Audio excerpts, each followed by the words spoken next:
नमस्कार साथियों। कल से मेरे खिलाफ एक स्क्रिप्टेड कैंपेन चलाया जा रहा है। सेम भाषा, सेम बातें, सेम आरोप। ये कोई कोइंसिडेंस नहीं है, बल्कि एक कोऑर्डिनेटेड अटैक है। पहले मैंने सोचा कि मुझे इसका जवाब नहीं देना चाहिए। फिर लगा कि कहीं एक झूठ को 100 बार बोला जाए तो कुछ लोग मान ना लें, इसलिए मैंने सोचा कि जवाब दूं। आम आदमी पार्टी ने 3 आरोप लगाते हुए यह कहा कि इन 3 आरोपों की वजह से हम राघव चड्ढा को पार्लियामेंट में बोलने का मौका नहीं देंगे। राघव चड्ढा के पार्लियामेंट में बोलने पर रोक इसलिए लगाई गई क्योंकि उन्होंने ये 3 गलतियां करी। मैं एक एक करके इन तीनों पर आपसे बात करना चाहूंगा।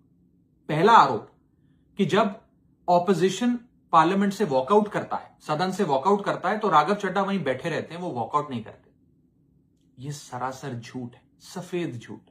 मैं चुनौती देता हूं, एक इंस्टेंस, एक दिन ऐसा बताइए जब ऑपोजिशन ने वॉकआउट किया हो और मैंने उनका साथ ना दिया हो, मैं साथ में वॉकआउट नहीं किया हो। और पार्लियामेंट में तो हर जगह सीसीटीवी कैमरा है। आप सीसीटीवी कैमरा निकाल कर दिखा दीजिए, दूध का दूध और पानी का पानी हो जाएगा।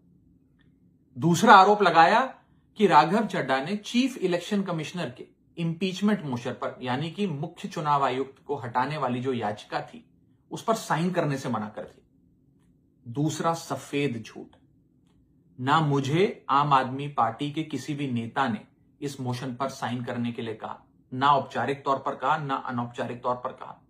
और आम आदमी पार्टी के राज्यसभा में कुल 10 सांसद हैं, जिनमें से 6 या 7 सांसदों ने इस मोशन पर खुद ही साइन नहीं किया। तो भला इसमें मेरी क्या गलती?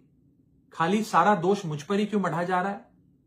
और इस मोशन के लिए राज्यसभा में कुल 50 सिग्नेचर चाहिए होते हैं, यानी कि 105 विपक्षी सांसदों में से मात्र 50 सिग्नेचर से ये याचिका पूरी हो जाती। तो इतना शोर क्यों? और तीसरा आरोप जो मुझ पर लगाया गया वो ये था कि राघव चड्ढा डर गए हैं और इसलिए वो बेकार मुद्दे उठाते हैं।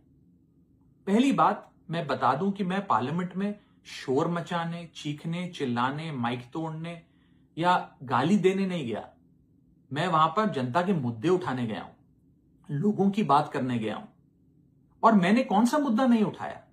मैंने जीएसटी से लेकर इनकम टैक्स की बात करी, पंजाब के पानी से लेकर दिल्ली की हवा का मुद्दा उठाया, हमारे सरकारी स्कूलों की हालत से लेकर कैसे पब्लिक हेल्थ केयर इंस्टीट्यूशंस को मजबूत किया जाए, इंडियन रेलवेज में जो पैसेंजर्स ट्रैवल करते हैं उनकी समस्याएं रखी, यहां तक कि मेंस्ट्रुअल हेल्थ, एक ऐसा मुद्दा जिसके बारे में लोग बात करने से कतराते हैं, वो बातें तक रखी। बेरोजगारी से लेकर महंगाई तक तमाम मुद्दे उठाए। आप मेरे 4 साल का पार्लियामेंट का ट्रैक रिकॉर्ड उठाकर देख लीजिए।